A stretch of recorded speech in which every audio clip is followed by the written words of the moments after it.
তারা বলে এটা শুধুই একটা গেম, কিন্তু আমার কাছে কি আসলে জানেন, আমার জন্য এটা সেই জায়গা যেখানে ভয়কে আসলে আমি জয় করি। তখন আমি আর একটা সাধারণ ছেলে থাকি না, আমি হয়ে যাই যোদ্ধা। আসসালামু আলাইকুম এভরিওয়ান, আমি শহীদ ইসলাম কাব্য, বা আপনারা অনেকে আমাকে ইটস কাব্য নামে চিনেন।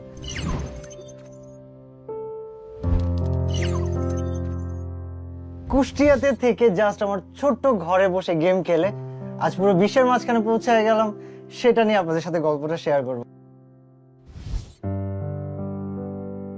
মানে আমার জাস্ট ফার্স্টে স্বপ্ন ছিল যে আমি একটা লাইভ স্ট্রিমার হব। আমার বার্থডে ছিল জানুয়ারি 13 তারিখে। আমি দোয়া করি যেন নেক্সট বছরের জানুয়ারি আসতে আসতে 10,000 সাবস্ক্রাইবার হয়। ভাবতে ভাবতে ভাই কোথায় 10,000, কোথায় 1,000, কোথায় 1 মিলিয়ন, কেমনে কি এখন 4 মিলিয়ন হয়ে গেছে।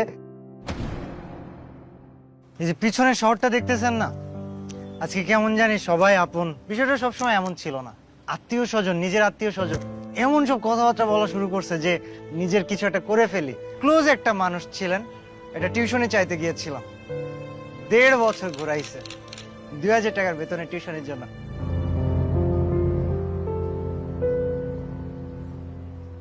মোবাইল কিনে সে মোবাইলে দেখি মাঝে মাঝে গেম খেলে। ইন্টারের রেজাল্টটা তার জিপিএ প্লাস হয় না।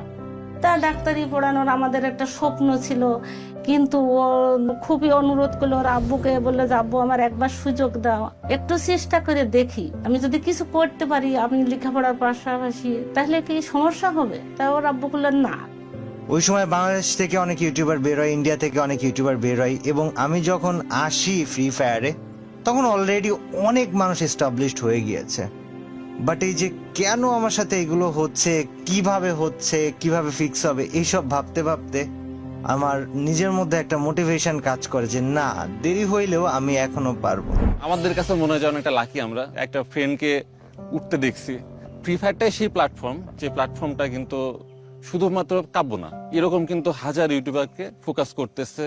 আর হাতে গোনা 2-1 জন ছিল যারা অরিজিনালি আমাকে বিশ্বাস করেছিল, আমাকে সাহস দিয়েছিল, এবং আমি তাদের কাছে চিরকৃতজ্ঞ।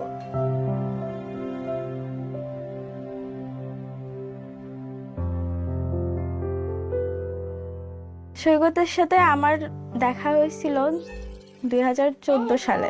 কারণ আমার বাসায় যখন জানাজানি হলো তখন আমি একটু ভয় পেয়ে গিয়েছিলাম, যাই হয়ে যাক এর সাথেই বিয়ে করা লাগবে।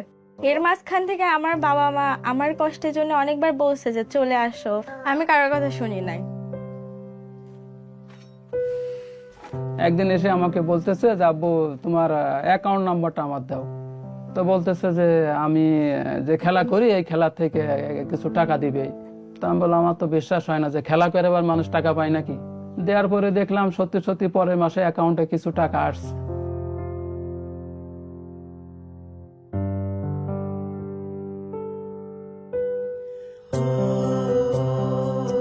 আমাকে চেনা না এখন, কিন্তু এখন দেখাচ্ছে আমি কাব্যর বাবা বললে আমাকে সবাই চেনে। ভাইয়ের চিন্তা ছিল যে এই গেমিং কমিউনিটি থাকার পাশাপাশি তার লাইফে বিজনেস করার খুবই ইচ্ছা ছিল। এই কাব্য মোবাইল শপ সে আমাকে তৈরি করে দিয়েছে। আর আমার কোনো বড় ভাই নাই, আমি পার্সোনালি তারে বড় ভাই হিসাবেই দেখি।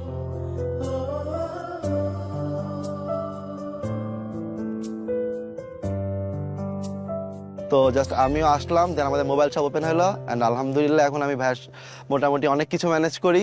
কাব্য মোবাইল শপ এটা জাস্ট কুষ্টিয়াতে এখন আছে, ঠিক আছে, যখন বাংলাদেশের 64 জেলায় যাবে, জাস্ট ইম্যাজিন আমাদের একটা দোকানে যদি 5 জন মানুষ কাজ করে, 64টা জেলায় কতগুলো মানুষের কর্মসংস্থান হবে।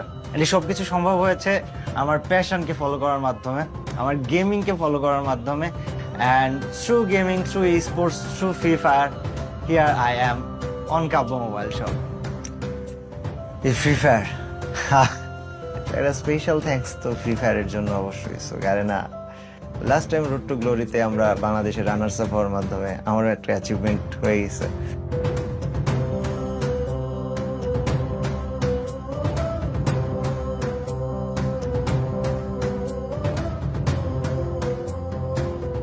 আব্বা আমার ভালোবাসা সবসময় আব্বা আমার ভালোবাসার মতো, এটার সাথে বউয়ের ভালোবাসার তুলনা হবে না। এই মানুষগুলোর মধ্যে আমার আব্বা হচ্ছে আমার একমাত্র হিরো। পুরো আমি কাব্যটার একমাত্র হকদার তুমি আর আমার আম্মা। তোমাদেরকে অনেক ভালোবাসি। গল্পটা এখন আর শুধু আমার নিজের নয়, গল্পটা হয়ে উঠেছে প্রতিটা স্বপ্নবাজ তরুণদের গল্প, যারা বিশ্বাসী এবং সাহসী। আমি শুরু করেছিলাম ছোট্ট এই ফোনের স্ক্রিনটা দিয়ে, কিন্তু এই স্বপ্নটা এখন অনেক বড় হয়ে গিয়েছে। এই জার্নিটা অনেক কঠিন ছিল। প্রতিটা চ্যালেঞ্জ তোমাকে নতুন কিছু শেখাবে, নতুন রাস্তা দেখাবে। ছোট একটা শহর থেকে বের হয়ে তুমি পরিচিতি পেতে পারবে পুরো দুনিয়ার কাছে। এটা তো কেবল শুরু, বাকিটা দেখা যাক।